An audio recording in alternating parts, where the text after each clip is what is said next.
Hello everyone. तो last class में हम फिजिकल केमिस्ट्री में सेकेंड ईयर में थर्मोडायनेमिक्स क्लास 6 को कंप्लीट कर चुके थे। आज हमारी क्लास 7 स्टार्ट करनी है, तो आज क्लास 7 स्टार्ट करते हैं। क्लास 7 स्टार्ट करते हैं। लास्ट क्लास में मैंने आपको क्या करा दिया, पहले ये देखते हैं। लास्ट क्लास में मैंने आपको टॉपिक स्टार्ट करवाया था समतापीय तथा रुद्धोष्म परिस्थितियों में आदर्श गैस के लिए W, Q, Du तथा DH की गणना। तो मैंने समतापीय स्थिति में, कौन सी स्थिति में, समतापीय प्रक्रम वाली स्थिति में Du आइडेंटिफाई कर लिया था, Q भी, Q बराबर W है तो W भी, और उसके अलावा डेल्टा H या DH की वैल्यू भी हमने आइडेंटिफाई कर ली थी। ये तो हुई थी समतापीय प्रक्रम वाली बात। अब हम इसके बाद हम रुद्धोष्म परिस्थितियां अप्लाई करेंगे और उसके बाद वही किस किस की वैल्यू गेन करेंगे, W, Q, Du और TH। अब हम क्या करते हैं, रुद्धोष्म परिस्थिति अप्लाई करते हैं। तो लिखते हैं हम रुद्धोष्म परिस्थितियों में किसी आदर्श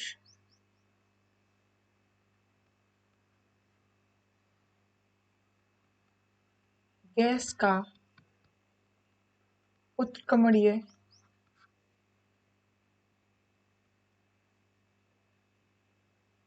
प्रसार कराया जाए तो। ओके, पहले हमने क्या पढ़ा था, आदर्श गैस के लिए समतापीय स्थिति में इनकी वैल्यू गेन की थी। अब हम रुद्धोष्म परिस्थिति में, अब हमने क्या कहा है, कंडीशन है, परिस्थितियां हैं रुद्धोष्म और उस समय हम उत्क्रमणीय प्रसार करवा रहे हैं। तो उस कंडीशन में क्या होगा, सबसे पहले हम लेते हैं फ्लॉट के according thermodynamics of first law of thermodynamics. First law of thermodynamics के अकॉर्डिंग देखो क्या करेंगे। फर्स्ट लॉ ऑफ थर्मोडायनेमिक्स क्या था, delta E equals to Q minus W। ठीक है, अब मैंने यहाँ Q ले लिया, और अगर मुझे Q की वैल्यू निकालनी है तो W को इधर ट्रांसफर कर देंगे, तो डेल्टा E प्लस W, या फिर मैं डेल्टा E की जगह U भी यूज कर सकती हूँ, तो यहाँ U भी यूज किया जा सकता है।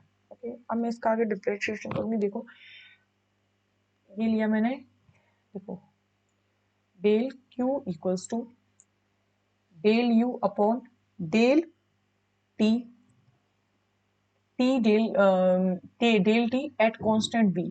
इस समय मैंने स्थिर आयतन रख दिया है, तो यहाँ पे क्या आ जाएगा dt प्लस टोटल डिफरेंशिएशन कर रहे हैं डेल, अब क्या हुआ, डेल U हो गया, डेल 1 मिनट, वही इस W की जगह तो P, मैं इसको पहले देखो ये डेल है, डेल U है, इसको आगे सॉल्व किया जा रहा है, W की जगह ये W है, W की जगह यहाँ पे आ जाएगा W इक्वल्स टू क्या था, PdV, तो PdV। अब मैं इसको सॉल्व करती हूँ, एक बार del U upon del T था, अब ले लेंगे del V at constant T और dV। ठीक है, इस तरह से सॉल्व कर दिया। इसको रख देंगे, इक्वेशन कौन सी है, इक्वेशन 1 2, इसको मैं 3 रख देती हूँ क्योंकि मैंने ये वैल्यू निकाली थी, और इसके बाद ये हो गई इक्वेशन नंबर 4। अब इसके आगे क्योंकि हमने रुद्धोष्म परिस्थितियां अप्लाई की हैं, तो उस कंडीशन में हम क्या करेंगे, तो मैं लिख रही हूँ और एडियाबेटिक प्रोसेस या फिर रुद्धोष्म परिस्थितियां, क्या होगा, डेल Q इक्वल्स टू होगा 0। ठीक है, तो देखो डेल Q मतलब इसमें रुद्धोष्म परिस्थितियों में हम टेम्परेचर को कांस्टेंट, ऊष्मा को कांस्टेंट नहीं रखेंगे, लेकिन इसमें जो ऊष्मा परिवर्तन होगा वो Q का जो परिवर्तन का मान होगा वो 0 होगा। ठीक है, तो अब देखो डेल Q बराबर 0 आया है। ठीक है, और आदर्श गैस के लिए बात करें तो आदर्श गैस के लिए del U upon del V at constant T equals to होता है 0 फॉर आइडियल गैस। ओके, और इसके अलावा अब क्या बचा हुआ है, यहीं पे अरेंज करती हूँ। इस ये तो हो गया 0 के इक्वल्स, ये 0 के बराबर हो गया, ठीक है, ये भी 0 के बराबर हो गया। अब बचा ये परिभाषा जो हमने लिखी थी ऊष्माधारिता की, उसके अकॉर्डिंग तो मैं लिखूंगी यहाँ परिभाषा से, अकॉर्डिंग टू डेफिनेशन, परिभाषा से del U upon del T at constant V मतलब आयतन कांस्टेंट है तो वो क्या हो जाएगी CV, स्थिर आयतन पर ऊष्माधारिता। ओके, तो अब जहां पर भी इसकी जगह हम लिख देंगे CV, ये 0 हो गया, ठीक है, आगे पुट करते हैं तो क्या आएगा 0, ये तो ऑलरेडी 0 हो चुका है, ये 0 और ये भी 0, पुट करो 0 equals to CV dt, CV हो गया, बचा dt, CV dt प्लस फिर से ये 0 और PdV, 0 equals to CV dt plus 0 बचा हुआ है PdV, या फिर क्या कह सकते हैं PdV, 1 मिनट,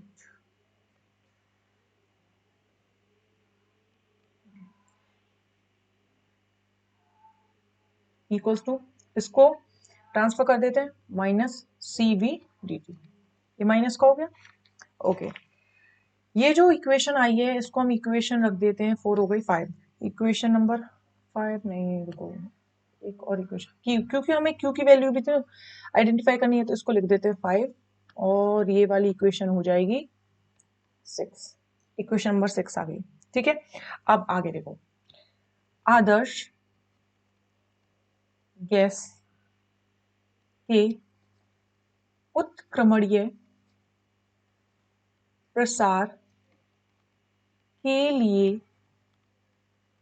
किया गया कार्य, अब हमें W की वैल्यू निकालनी है, आदर्श गैस के लिए है और कंडीशन क्या, उत्क्रमणीय प्रसार की प्रोसेस हो रही है उसके दौरान।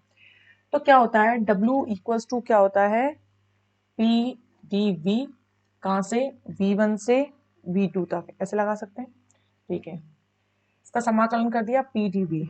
अब देखो PdV बराबर क्या था CV dt, ये रहा किसका माइनस का, तो हम पुट कर देंगे क्योंकि CV बाहर आ जाएगा, फिक्स वैल्यू है और बचा अंदर dt। अब हम क्योंकि यहाँ पे मैंने V1 V से लिमिट क्यों नहीं लगाई थी, क्योंकि मुझे इसे कन्वर्ट करना था T में, तो अब हम लिमिट लगा देंगे T1 से T2 तक, dt आ गया, W इक्वल्स टू, ओके, आगे सॉल्व करो, माइनस CV, इसका करेंगे तो T कहां से कहां तक, T1 से T2 तक equals to minus CV upper limit T2 minus lower limit, okay. अब देखो आगे इसको सॉल्व करेंगे, माइनस आ रहा है ना W, ठीक है, अगर इसको आगे सॉल्व किया जाए तो अगर मुझे माइनस को हटाना है तो मैं लिख सकती हूँ CV, या T1 है, अगर मैं माइनस हटाया तो किसको लिख दूंगी T1 minus, equation number 7, W की वैल्यू मिल गई,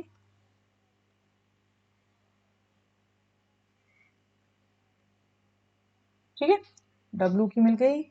अब आगे देखते हैं, अब इसके बाद मुझे फ्लॉट का नियम लेना है, फ्लॉट क्या है, फ्लॉट के अनुसार first law of thermodynamics, first law के अकॉर्डिंग क्या था, delta U equals to Q, ये सब काम सिर्फ हम किसके लिए कर रहे हैं, हमें इनकी वैल्यू आइडेंटिफाई करनी है, ठीक है, इसके लिए कर रहे हैं। अब देखो delta U equals to Q minus W हो गया, ठीक है, अब हमने देखा था Q बराबर क्या था 0, जब Q बराबर 0 तो मैं इस वैल्यू को इधर पुट करूंगी तो डेल्टा U इक्वल्स टू क्या आ जाएगा, ये 0 आ गया तो माइनस के W, delta U equals to W बराबर क्या था PdV या P डेल्टा V।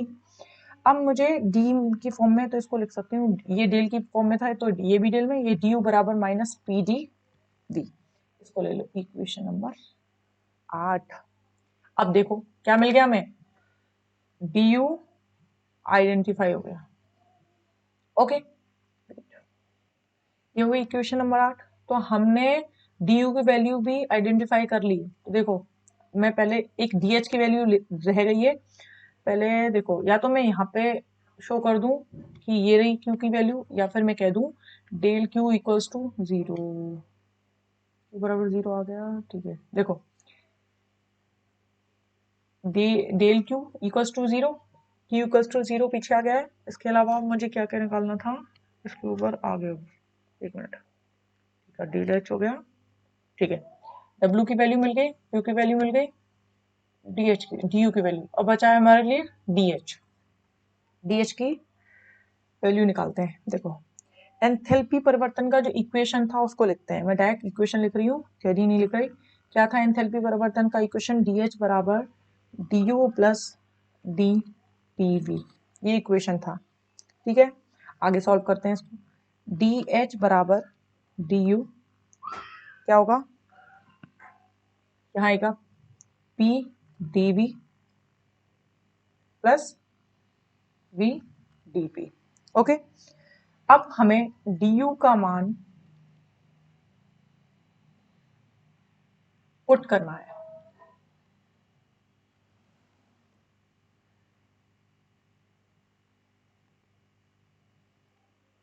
पुट करेंगे, अब du का मान पुट करेंगे, ये वाली वैल्यू इसमें पुट करो तो क्या आएगा, dh equals to minus P D V plus P D V plus V D P आ गया। इससे ये क्रॉस हो गया, माइनस से प्लस, तो क्या आ जाएगा, D H equals to V D P. ठीक है, ये हो गई इक्वेशन नंबर 9। इक्वेशन नंबर 9, तो डी एच बराबर क्या आ गया, वी जी पी। ओके, तो हमें जो जो वैल्यू आइडेंटिफाई करनी थी वो सब हम कर चुके हैं। ओके, अब इसके बाद अब यहाँ पर ये कंप्लीट होता है। इसके बाद कुछ नया टॉपिक स्टार्ट करते हैं। नया टॉपिक है, अब हम ऊष्मा रसायन स्टार्ट करते हैं। ऊष्मा रसायन, ऊष्मा रसायन या फिर थर्मोकेमिस्ट्री, थर्मोकेमिस्ट्री।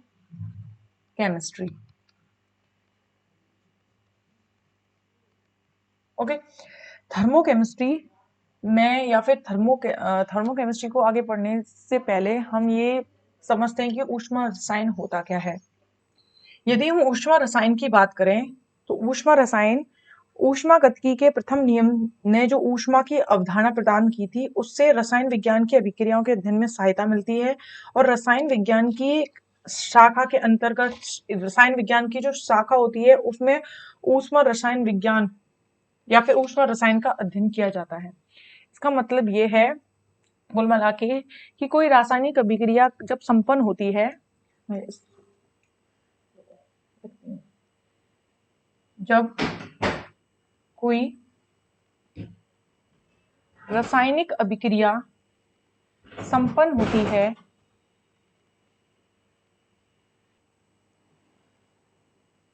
जब कोई रासायनिक अभिक्रिया संपन्न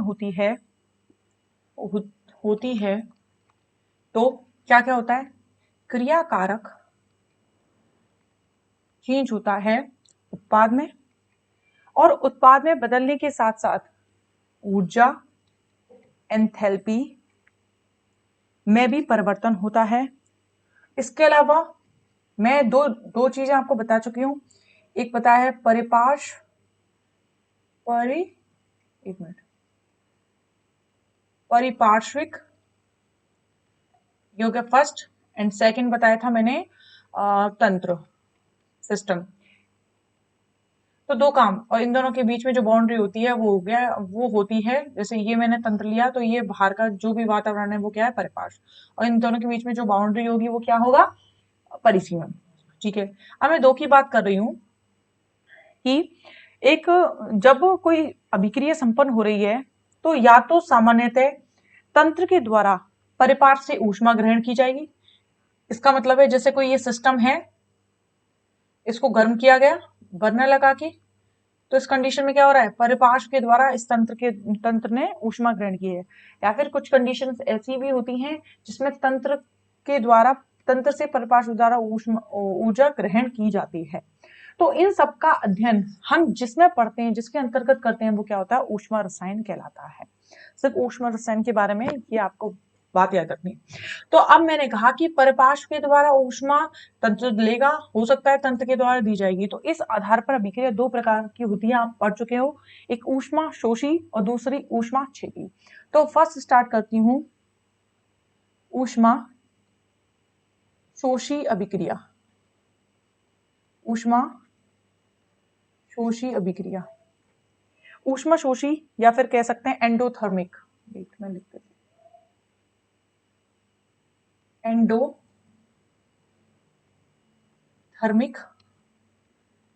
रिएक्शन। एंडोथर्मिक रिएक्शन, अब क्या होता है, एंडोथर्मिक रिएक्शंस में तंत्र परिपार्श्व से ऊष्मा ग्रहण करता है। तंत्र के द्वारा ऊष्मा तंत्र ग्रहण करता है, किससे, परिपार्श्व से, परिपार्श्विक से ऊष्मा ग्रहण करता है। ओके, अगर एग्जाम्पल देखूं तो होता है N2 प्लस O2, इससे बनेगा 2NO, ठीक है, और यहां लिख दिया -43 किलो कैलोरी। इसका मतलब है कि इस अभिक्रिया में तंत्र ने ऊष्मा ग्रहण की है परिपार्श्व के द्वारा। ओके, सेकंड, आप सभी इन रिएक्शंस अभिक्रियाओं के बारे में जानते हो, ऊष्मा छेपी, ऊष्मा शोषी। एक है ऊष्मा छेपी अभिक्रिया या फिर एक्सोथर्मिक रिएक्शन।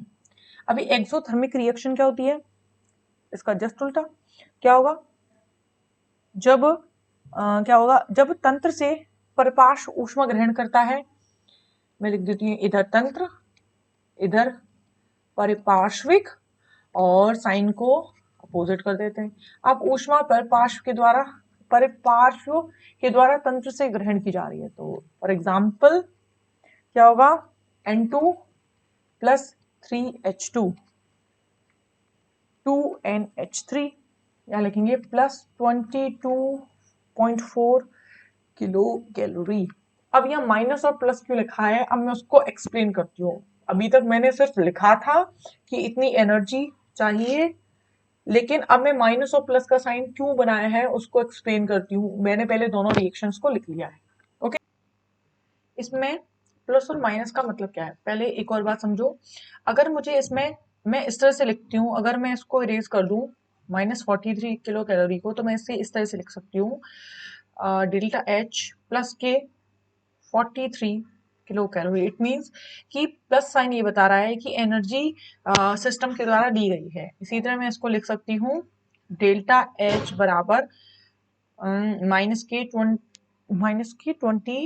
-22.4 kilo calorie. इसका मतलब ऊष्मा छिपी, ऊष्मा निकली है कितनी, 22.4 किलो कैलोरी। लेकिन मैंने ऐसा किया था, इसको लिखने से पहले यहाँ लिख दिया था -43 किलो कैलोरी, और यहाँ लिखा था 22.4 किलो कैलोरी। इसका मतलब ये है, यहाँ प्लस, इसका मतलब ये है कि इस रिएक्शन में N2 और O2 जब मिले हैं तो 2NO बनाया है, और 2NO बनाने के दौरान इसने जो एनर्जी को गेन किया है, तो वो एनर्जी कितनी है, 43, और वो इस सिस्टम की एनर्जी नहीं है, मतलब माइनस, वो सिस्टम की नहीं है, वो ली गई है। और यहाँ पर प्लस 22.4 किलो कैलोरी क्या बता रहा है कि जब रिएक्शन हुई है उस दौरान कोई एनर्जी लेने की जरूरत नहीं पड़ी है। जो 22.4 किलो कैलोरी है वो इसी सिस्टम की एनर्जी है, और ये रिलीज की गई है। प्लस का मतलब है कि इसी का ही भाग है और इसे निकाला गया है। यहाँ पर माइनस के द्वारा इसको बताया, इसे निकाला गया है। ओके, बस यही आपको रिमेम्बर रखना है। ओके, अब इसके बाद मैंने आपको ऊष्मा शोषी और ऊष्मा छेपी अभिक्रिया समझा दी। अब इसके बाद आपको एक और बात, आपको जब भी ऊष्मा शोषी अभिक्रिया हो, ये तो मैंने आपको एक एक्स्ट्रा टर्म बताई है, आपको हमेशा इससे आप कंफ्यूज हो सकते हैं। आपको इसी तरह से लिखना है, अगर प्लस का साइन है तो उसका मतलब है एनर्जी गेन की गई है, और यहाँ माइनस का मतलब है तो एनर्जी रिलीज की गई है। अब नेक्स्ट स्टार्ट करते हैं मानक अवस्था टॉपिक। नेक्स्ट है मानक अवस्था। ओके, मानक अवस्था क्या होती है, या फिर मानक अवस्था को कह सकते हैं स्टैंडर्ड स्टेट। Standard state.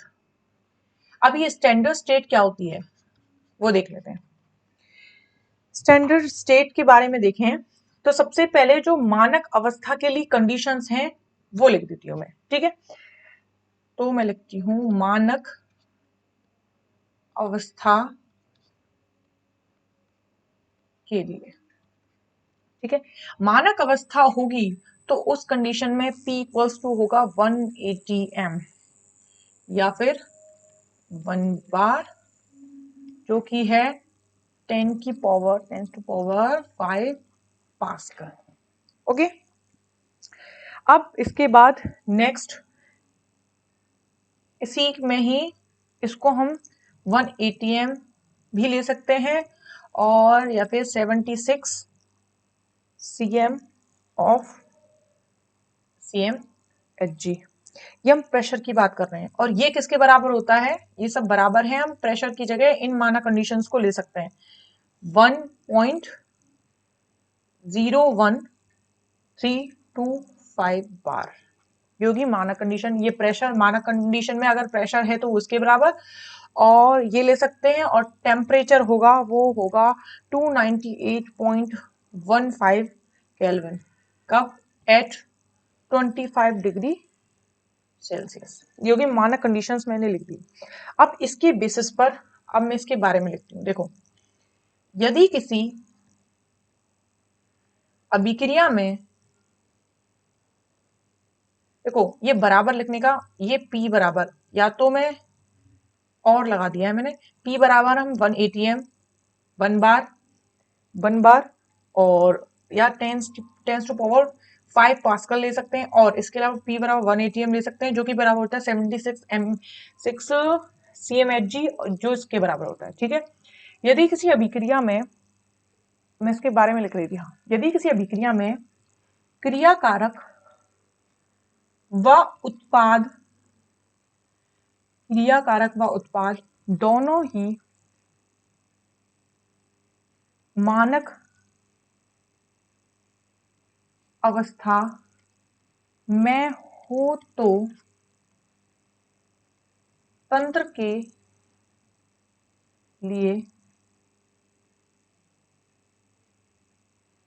के लिए अभिक्रिया की ऊष्मा को मानक अभिक्रिया ऊष्मा, ब्रैकेट में लिख सकते हैं डेल्टा E नॉट, द्वारा प्रदर्शित होती है। ओके, बस आपको याद रखना है कि ये मानक कंडीशन हो तो इस मानक कंडीशन में कौन कौन हो, या तो क्रियाकारक हो या उत्पाद, दोनों ही मानक अवस्था में हो तो तंत्र के लिए जो अभिक्रिया की ऊष्मा है वो क्या होगी, मानक अभिक्रिया ऊष्मा, और जिसे हम डेल्टा E नॉट के द्वारा प्रदर्शित करते हैं। इसके बाद मानक अवस्था हो गई, के बाद है नेक्स्ट संभवन की मानक एंथैल्पी। टॉपिक रहा नहीं है, संभवन की मानक एंथैल्पी। संभवन की मानक एंथैल्पी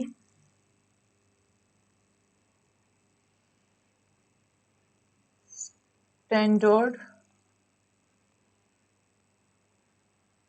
एंथैल्पी ऑफ फॉर्मेशन। संभवन की मानक एंथैल्पी क्या है उसके बारे में लिखते हैं। मैं डेफिनेशन लिखती हूँ जिससे आपको प्रॉपर समझ में आए। देखो क्या है, किसी पदार्थ के 1 मोल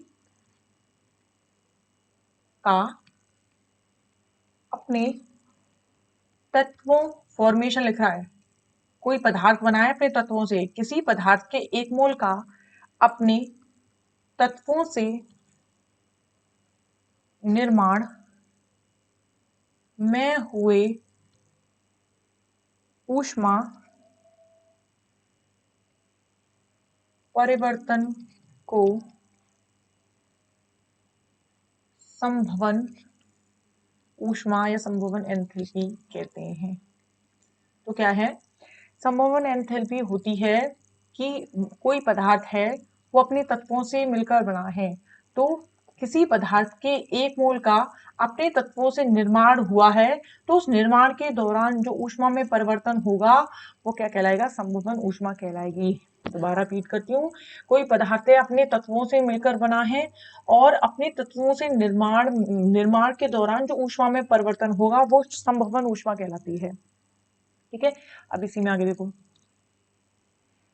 यदि मैंने लिया है, अब कंडीशन लगा रहे हैं, यदि क्रिया कारक या उत्पाद ताप व दाब की मानक परिस्थितियों 25 डिग्री सेल्सियस, मानक परिस्थितियां लिख रही हूं मैं, 25 डिग्री सेल्सियस या 298.15 केल्विन। नेक्स्ट प्रेशर है 1 बार, ये तो टेम्परेचर हो गया, ताप लिख देती हूँ मैं, ताप, और 1 बार दाब। ठीक है, टेम्परेचर इतना होना चाहिए, या तो 25 डिग्री सेल्सियस या 298.5 और 1 बार प्रेशर होना चाहिए। ये कंडीशंस मैं लिखा चुकी हूँ पहले, ये वाली टेम्परेचर ये है, या फिर ये या लगा सकते हैं इसमें, और मैंने 1 बार ले लिया। देखो आप, अगर ये कंडीशंस है तो इन कंडीशन में, ये जो कंडीशन है मानक परिस्थितियों में हो तो संभवन ऊष्मा को क्या कहेंगे? संभवन ऊष्मा में मैंने मानक परिस्थितियां लगा दी, तो क्या हो जाएगा? मानक संभवन। सबसे पहले आपको पता होना चाहिए संभवन ऊष्मा क्या होती है, और संभवन ऊष्मा में मैंने अगर मानक परिस्थिति अप्लाई कर दी है तो उस समय वो संभवन ऊष्मा क्या होगी? मानक संभवन ऊष्मा कहलाती है। इसे अगर रिप्रेजेंट करना है तो किससे करेंगे? डेल्टा एच नॉट से। ओके, तो अगर मैं इसका फॉर्मूला लिखूं तो क्या होगा? डेल्टा एच नॉट,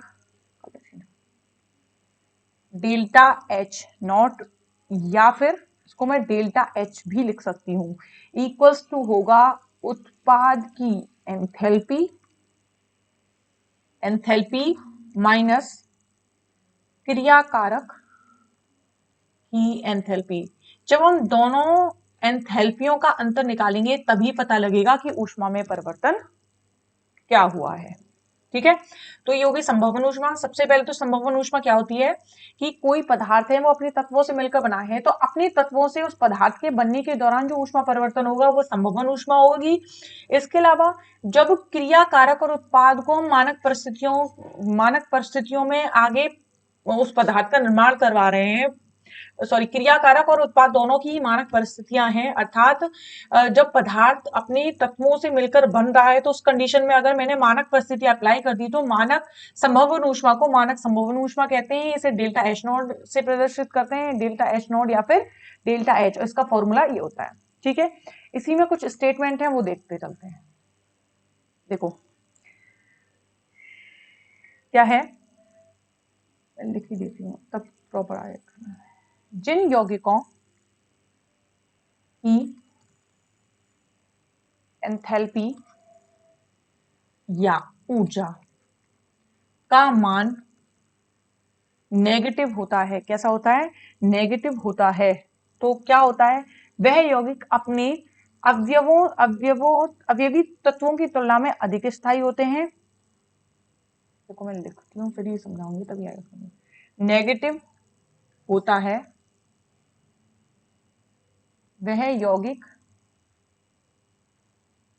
अपने अवयवी तत्वों की तुलना में अधिक स्थायी होता है। अब मैं कह क्या रही हूँ उसको समझो, फिर उसका रिजल्ट बताती हूँ। तो क्या होता है उससे वो बाद में लिखेंगे। मैंने कहा delta H equals to negative है। कब था delta H equals to negative? हम थोड़ा बैक जाते हैं। देखो delta H equals to negative कब आ रहा था? ऊष्मा क्षेपीय अभिक्रियाओं में। तो ऊष्मा क्षेपीय अभिक्रियाओं में क्या हो रहा था? एनर्जी को ग्रहण करने की, अवशोषण करने की जरूरत नहीं थी। जो क्रियाकारक थी उनके पास प्रॉपर एनर्जी थी, प्रॉपर एनर्जी थी, जिससे वो आप क्रिया कर आपस में क्रिया करते हैं और क्रिया करके जो उत्पाद बनाते हैं, वो भी स्टेबल होता है। देखो इसमें क्या कहा गया है, जब ये डेल्टा एच नेगेटिव वाली कंडीशन है, सबसे पहले मैं लिख देती हूँ कौन सी अभिक्रिया होती है? ऊष्मा क्षेपी। तो ये बताया गया है कि ऊष्मा क्षेपी अभिक्रियाओं में यौगिक होते हैं वो अपने अवयवी तत्वों की तुलना में स्टेबल होते हैं। मतलब यह है जैसे ए प्लस बी से हमने सी बनाया है और सी में मैंने लिखा है कि डेल्टा एच की वैल्यू है नेगेटिव, तो उस कंडीशन में अभिक्रिया तो होगी ऊष्मा क्षेपी। और ये कहा जाएगा कि ए प्लस बी, ए और बी की तुलना में जो सी बनाए हैं वो स्टेबल है, क्योंकि स्टेबल ऊष्मा क्षेपी अभिक्रियाओं में अवशोषण नहीं किया जाता, रिलीज की जाती है एनर्जी, एक्सेप्ट रिलीज की जाती है। तो जब एनर्जी को निकाल दिया गया है, जब एनर्जी को निकाला गया है, मैं लिखती हूँ, एनर्जी को जब निकाला जाए, ई को निकाला गया है, और जब ई को निकाला जाएगा तो उस कंडीशन में वो लोअर कौन, ये कौन से एनर्जी स्टेट में पहुंच जाएगा? लोअर एनर्जी स्टेट में पहुंच जाएगा। और लोअर एनर्जी स्टेट का मतलब है उसने क्या ले ली है? स्टेबिलिटी गेन कर ली है। आप सभी जानते हो जिसके पास एनर्जी ज्यादा होती है वो एनर्जी ज्यादा होने की कंडीशन में वो अनस्टेबल होता है। अब इसके अपोजिट में दूसरी बात करूं, इसमें जिनके लिए डेल्टा एच की वैल्यू कैसी होती है? पॉजिटिव, वो क्या होगा? डेल्टा एच की वैल्यू पॉजिटिव होगी। डेल्टा एच की वैल्यू पॉजिटिव होने का मतलब क्या है? वो कौन सी अभिक्रिया होगी? ऊष्मा शोषी। इसका मतलब है कि A प्लस बी से जब C में बनेगा, मैं एक्स वाई ले लेती हूँ, अब A प्लस बी को नहीं ले, मैंने लिया x प्लस वाई से जब Z बना है तो उस कंडीशन में delta H equals to positive है। और जब ये पॉजिटिव होगा तो इसका मतलब क्या है? पॉजिटिव होने का मतलब है अभिक्रिया है ऊष्मा शोषी, और ऊष्मा शोषी का मतलब है जब इन दोनों ने अभिक्रिया की है तो इन दोनों की अभिक्रिया करने के दौरान एनर्जी ली गई है और एनर्जी, हायर एनर्जी में इसका निर्माण हुआ है। तो Z कैसा होगा? अनस्टेबल। ज्यादा स्टेबल कौन से होंगे? एक्स और वाई। एक्स और वाई हैं वो लोअर एनर्जी स्टेट में थे, उन्होंने एनर्जी को गेन किया था और एनर्जी को गेन करने के बाद Z बनाया है। Z है जो अनस्टेबल है, वो हायर एनर्जी स्टेट में है।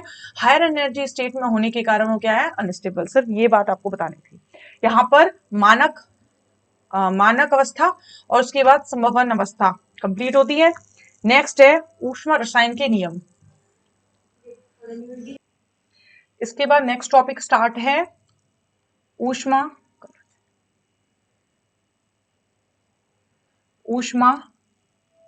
रसायन के नियम, लॉ ऑफ थर्मोकेमिस्ट्री। इसके नियम हैं, उसे हम नेक्स्ट लेक्चर वीडियो में कंटिन्यू करेंगे। इसमें 2 नियम हैं और उसके बाद इसकी कुछ एप्लीकेशंस हैं। ये लास्ट शायद कल नहीं तो परसों की क्लास में कंप्लीट हो जाएगा। इसके बाद नेक्स्ट यूनिट स्टार्ट करेंगे। ओके।